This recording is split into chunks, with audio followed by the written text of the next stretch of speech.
പൊന്നിൻ കിരീടവും നവരത്ന ഒളിവീശി നിൽക്കും. മിന്നും കരുണാർദ്രനയനം ദീപമായി ജ്വലിച്ചു നിൽക്കും.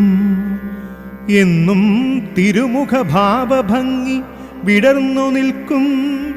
നവരത്നമണിമാല പുണരും വനമാല മാറിലിട്ടും കവിയുന്ന പൂണൂൽ തിരുകെട്ടുരുള്ളിയറയിൽ പട്ടുടുത്തും. വലം കൈയിൽ കാലിക്കോലും ഇടം കൈയിൽ മധുചഷകവും ഏന്തി മഹിഷത്തിൻ പുറമേറിയമരുന്നവനെ കാരണയിൽ മഠം വാഴും വിഷ്ണുമായേ കൈ തൊഴുന്നേ.